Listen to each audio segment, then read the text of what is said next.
Hi viewers, தமிழகத்தின் புதிய முதலமைச்சராக நடிகரும் தாவேகா தலைவருமான ஜோசப் விஜய் கடந்த 10ஆம் தேதி பதவியேற்றார். தமிழக அரசியல் மட்டுமல்லாமல் இந்திய அரசியல் வரலாறுகளில் பெரும் கவனத்தை ஈர்த்துள்ளது.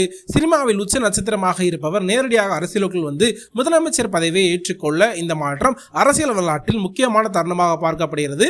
அவருக்கு பல்வேறு அரசியல் தலைவர்கள், திரையுலக பிரபலங்கள் மற்றும் ரசிகர்கள் வாழ்த்து தெரிவித்துள்ளார்கள்.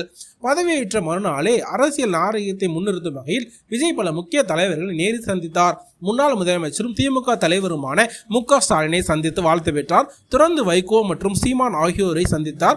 அரசியல் இது குறித்து கலந்துரையாடினார். கடந்த தேர்தல் காலங்களில் கடுமையான விமர்சனங்களை பரிமாறிக்கொண்டிருந்த நிலையிலும் இந்த சந்திப்பு நாகரிக அரசியல் என்ற கோணத்தில் பாராட்டப்பட்டதோடு புதிய அரசியல் சமநிலையை உருவாக்கவும் என்று எதிர்பார்க்கப்படுகிறது. பொறுப்பேற்றிருக்கும் விஜய் எடுத்த சில ஆரம்ப நடவடிக்கைகள் கவனத்தை பெற்றுள்ளன. குறிப்பாக பள்ளி, ஆலயங்கள் மற்றும் மக்கள் அதிகமாக கூடும் பகுதிகளுக்கு அருகில் உள்ள மதுபான கடைகளை கட்டுப்படுத்தும் வகையில் அறிவிப்புகள் வெளியிடப்பட்டது.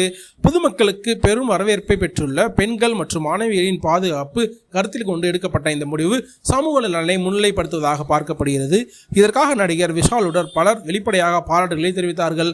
மேலும் எம்எல்ஏவாக சட்டமன்றத்தில் பதவியேற்ற பிறகு அனைத்து கட்சி தலைவர்களையும் சந்தித்து ஒற்றுமை அரசியலை முன்னெடுக்கும் முயற்சியும் அரசியல் வட்டாரங்களில் முக்கிய சிக்னலாக பார்க்கப்படுகிறது. இதன் மூலம் எதிர்க்கட்சிகளுடனான இணக்கமான அணுகுமுறையை கையாள விரும்புகிறார் என்று கருத்து நிலவுகிறது.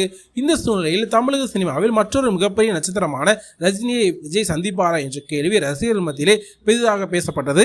ஓஎஸ் தோட்டத்தில் உள்ள சூப்பர் ஸ்டார் ரஜினிகாந்த் நேரில் சந்தித்தார். பதவியேற்பு விழா முடிந்த கையோடு தனது திரையுலக முன்னோடிகளை சந்தித்த விஜய் சென்று அரசியல் சினிமா வட்டாரங்களில் பெரும் நிகழ்ச்சி ஏற்படுத்தியது.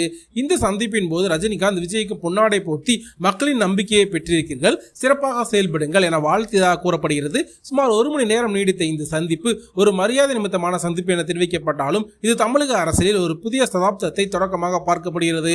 முன்னதாக விமான நிலையத்தில் செய்தியாளர்கள் எதிர்த்து கேட்டபோது ரஜினிகாந்த் புன்னகையுடன் கைகூப்பி விடை பெற்றார். திரையுலகின் இரு பெரும் துருவங்களும் சந்தித்துக் கொண்ட தமிழக அரசியல் நிலை வரும் மாற்றத்திற்கு முக்கிய நிகழ்வாக இது அமைந்துள்ளது.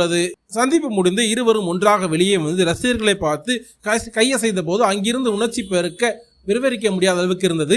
திரைக்கு ஒரு தலைவர், இனி நாட்டிற்கு ஒரு தலைவர் என ரசிகர்கள் எழுப்பிய கோஷம் அந்த பகுதியை அதிரச் செய்தது. தலைவர் கொடுத்த ஆசையும் தளபதி காட்டிய மரியாதையும் கோடிக்கணக்கான ரசிகர்களில் இதயங்களை நனைய செய்தது. தமிழகத்தில் ஒரு பொற்காலம் தொடங்கிவிட்டது. இந்த சந்திப்பு உணர்கிறது. இனி திரையில் மட்டுமல்ல, நிஜத்திலும் ஒரு பெரிய வெற்றி கூட்டணி தான். மேலும் இதை பற்றி நீங்கள் நினைக்கிறீங்க அப்படின்றத மறக்காம கீழே கமெண்ட் சொல்லுங்கள். மீது போன்ற அப்டேட்டுகளுக்கு நம்ம சேனலை சப்ஸ்கிரைப் பண்ணிட்டு பக்கத்தில் இருக்க பெல் ஐகானை ப்ரெஸ் பண்ணிக்கோங்க. தேங்க்யூ.